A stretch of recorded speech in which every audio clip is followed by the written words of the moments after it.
Good morning, class. My name is Specialist McKillop. Today I will be teaching you how to determine a location on the ground by terrain association. The classification for this class and all the materials in it is unclassified. The risk assessment for this class is low. It is raining outside and it is gloomy, so please watch out for tripping hazards. There may be any water on the ground from any of the soldiers bringing it in from outside, any open containers, and COVID-19 precautions. Please make sure you are wearing your masks and make sure you are staying at least 6 feet apart.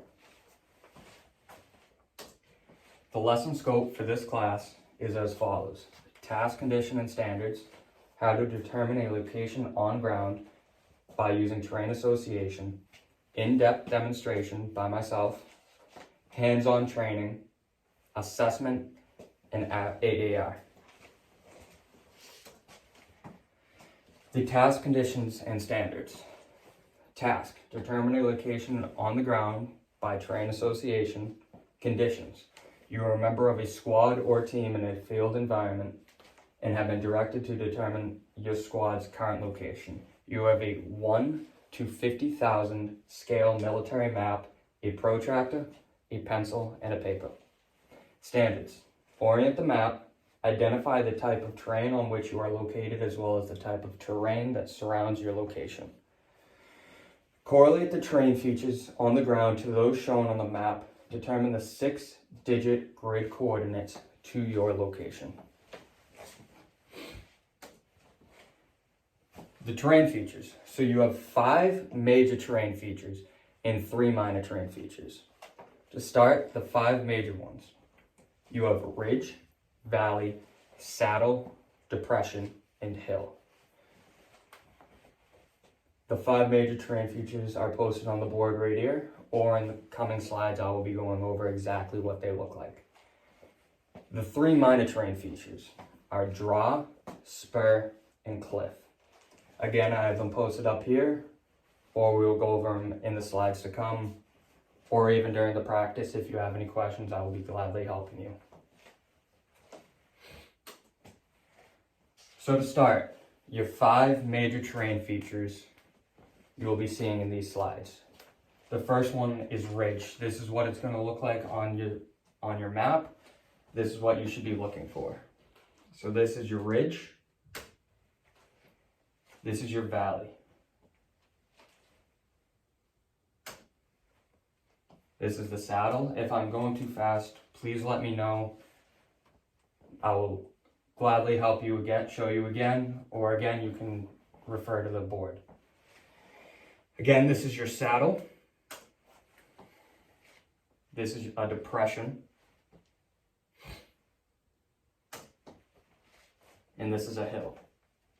So these were your 5 major terrain features on a 1 to 50,000 scale military map. Next, I will be going over the 3 minor terrain features that you'll find on your maps. Here, this is what a draw would look like.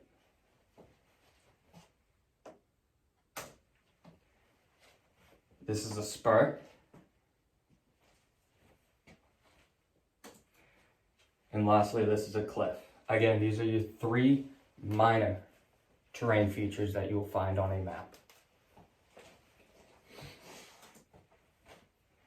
To orient a map, you will need a compass, terrain association, and field expedient methods.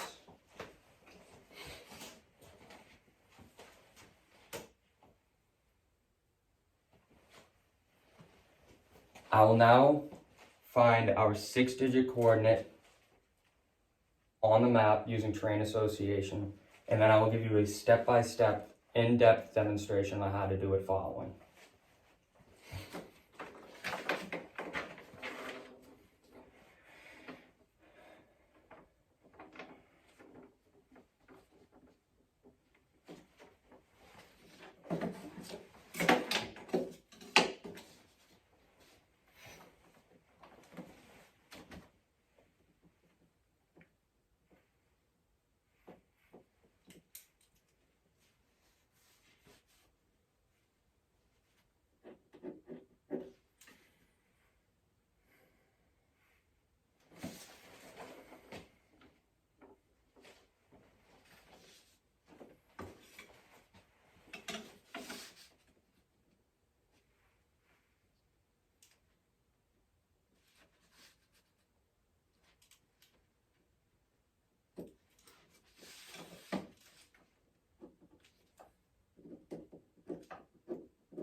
So these 6-digit coordinates I came up with for where our squad is located using terrain association is 594256.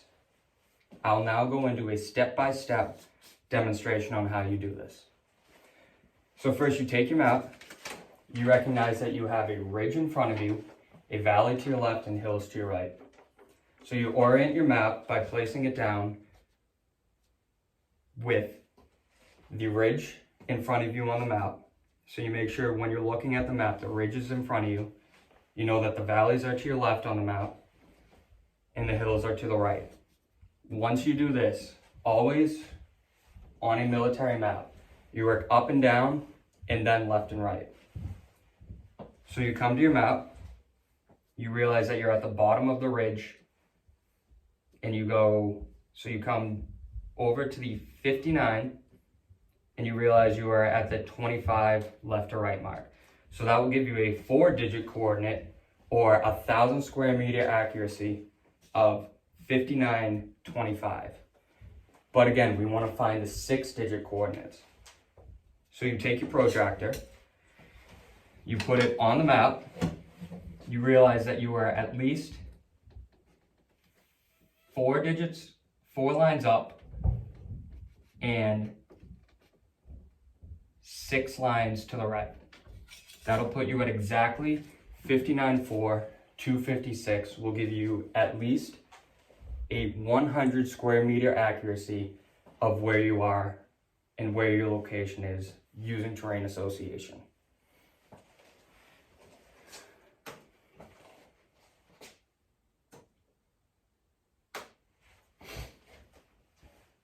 I will now give you 20 minutes to practice determining your location on the ground using terrain association.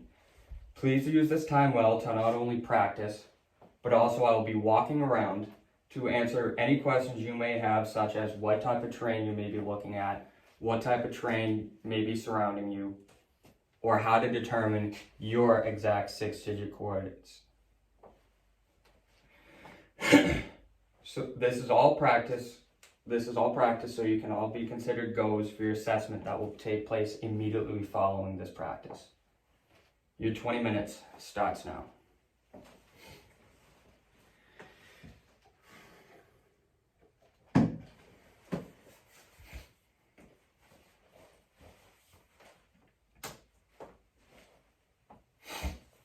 Now that we have practiced how to determine your location on the ground using terrain association, you will now have your assessment in which you will be identifying the type of terrain features upon which you are located, identify the terrain features around your location, orient the map using terrain features, and determine the 6-digit coordinates of your own location. The point selected must be within 100 meters of your location. If you are a no-go, you will be counseled. We will practice, retrain, reassess, and retest until you are considered a go. In order to be a go, again, you must find a 6-digit coordinate of your location using terrain association. Your 20 minutes for your assessment starts now.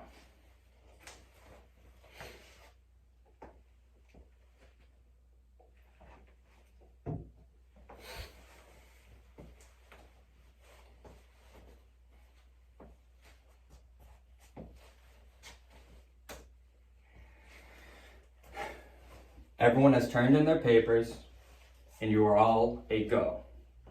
I will notify the chain of command that you are all considered a T for trained. You now know how to determine your location on ground by using terrain association. I will now ask you please hand me all your maps and protractors and your tests, and stand by for the AAR.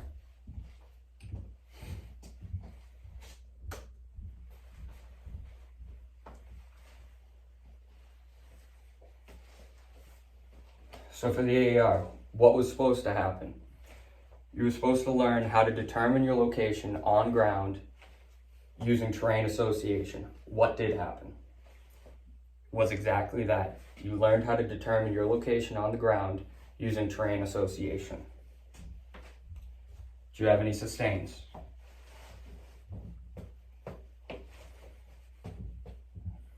Any improves?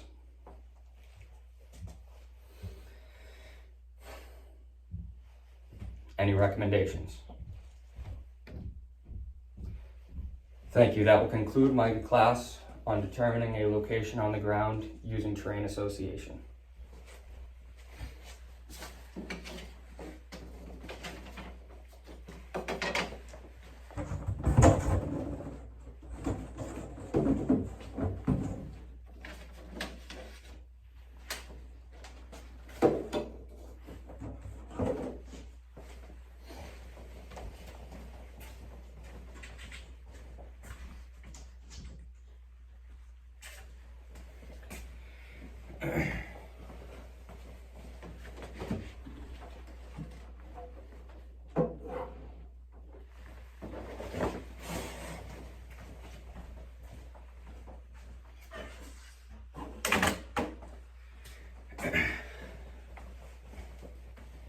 Now that I've cleaned up my workspace, taken down all my training material, everything like that, this will now conclude my CIT training on how to determine a location on ground by using terrain association. Thank you very much.